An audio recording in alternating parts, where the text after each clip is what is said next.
Miss Bikini 2007 ამ ტიტულის მფლობელი ჟიური 28 ლამაზმა შორის უნდა აირჩიოს ტრადიციული კრიტერიუმების განგა კონკურსანტი განსაკუთრებით მომხიბლავად უნდა გამოიყურებოდეს საცურაო კოსტიუმში. მკაცრად არის განსაზღვრული კონკურსის მონაწილეთა ასაკით. გრძელი ფეხები, დიდი მკერდი და მოხდენილი ფიგურა. Miss Bikinis აუცილებელი პირობაა. უკვე 2 წელია ბრიტანული ორგანიზაციის Miss Tourism მსოფლიოს წარმომადგენელი საქართველოში ქართველ ლამაზმანებს შორის არჩევას აკეთებს.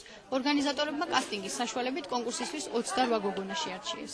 გოგონები ძირთად სტუდიებიდან არიან, აქედან გამომდინარე იციან სცენაზე მოძრაობა, სიარული, უფრო დახვეწილებიც არიან. საკმაოდ კარგი კონტინგენტია, ნახოთ ვინ გაიმარჯვებს. ძალიან მაინტერესებს მე თვითონ ვინ იქნება გამარჯვებული.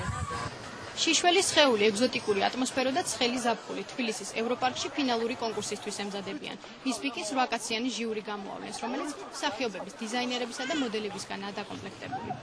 ძალიან კარგი გოგონები არიან. ცოტა უფრო მეცველოდი, სიმართლე რო გითხრათ რა, მაგრამ შენ პატარები არიან და დაფრთხიანდებიან და მომავალი წინა აქვს რა. ამ ბავშვებზე დაკრომა ნამდვილად შეიძლება ნებისმიერ ფესტივალზე. Miss Bikinისთვის შესარჩევი კასტინგი 1 თვის წინ გამოცხადდა. 100 მსურველისგან კი საბოლოოდ 28 დარჩა. 17-დან 25 წლამდე გოგონებს 2 კვირის განმავლობაში სხვადასხვა გამაჯანსაღებელ ცენტრებში ავარჯიშებდნენ. მათი უმეტესობა თბილისის ევროპარკში მზესაც სიამოვნებით ეფიცხებოდა. საკომპლექსო არაფერი არა, შესაბამისი სიტუაცია იმისთვის, რომ ბიკინებში გამოვიდეთ აუზია და რა ვიცი, მეგონი მენტალიტეტს არ ეწინააღმდეგება ეს კონკურსი არანაირად. ეს არის სილამაზის, აი სწორად უნდა აღიქვას ადამიანმა ეს კონკურსი, რა თქმა უნდა. ვინც თუდად აღიქვას, თავის პრობლემაა. დავთანხმდი ამ გადაწყვეტილებას, ძალიან მიხარია რა დღეს მე აქ ვარ. ჩაიძინა უამრავი მეგობარი და ძალიან ვერთობი გოგოებთან ერთად, უსურვებ ყველას წარმატებას. ქართველ მამაკაცებს საცურაო კოსტიუმში გამოწყობილი გოგონები მოსვენ. მიაჩნიათ, რომ მსოფლიოს წამყვან მოდელებს არც ქართველები ჩამოუვარდებიან.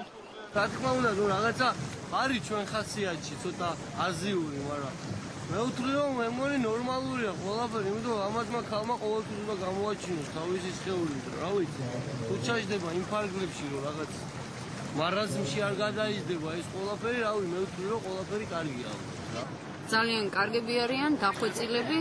Ну, სადღაც შეიძლება ცოტა კიდევ ამათი დამუშავება. მაგრამ კარგად გამოიყურებიან, ნამდვილად გაიარჩევან. დღეს გაირკვევა თუ ვინ გაემგზავრება სექტემბერში ბიკინის მსოფლიო კონკურსზე.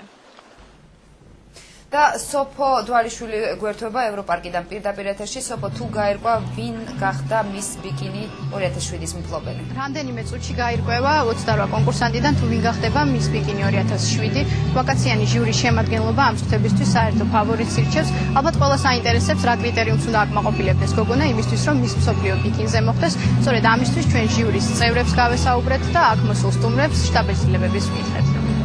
სილამაზის იმდენი მნიშვნელობა არ აქვს, ამდენადაც მის ფიგურას. მაგრამ აქ არის რამოდენიმე გოგო, რომელიც აი ამ ორივე კრიტერიუმს არის ლამაზის და მას აქვს ის სტანდარტი, რაც უნდა მის მსოფლიოზე რო გაემგზავროს. და ამიტომ მე ცოტა ნერვიულობ, იმიტომ რომ ეხლა იწყება ეს კონკურსი და მე ფიქრობ, რომ 1 საათში ჩვენ მართლა ღირსეული კანდიდატური გვეყოლება. ხარშანდელი ბევრად ვერჩივნა, იმიტომ რომ ეს გოგო ტანითაც ძალიან კარგი იყო, Miss Bikini შეეფერებოდა როგორი ტანიც თქოდა და სახითაც ძალიან ლამაზი იყო და წლევანდელი Miss Bikini-ები კარგი გოგოები არიან, მაგრამ შარშან უფრო მომეწონა. გამარჯვებული გოგონა სექტემბერში Miss მსოფლიო ბიკინზე გაემგზავრება. წლევანდელ გამარჯვებულს კი 2006 წლის Miss Bikini გადასცემს დიადემას. სპეციალურად დღევანდელი დღისთვის თურქეთიდან DJ Dream-ით ჩამოიყვანეს, რომელიც უკვე 1 საათია აქ მოსულ სტუმრებს ენერგიულ განწყობას უქმნის. დიდი მადლობა სოფო, წარმატებას უსურვებთ გოგონებს. კურიერი 9 საათზე კი ამით დასრულებულია. ჩვენ შაბათამდე გემშვიდობებით. ნახოთ.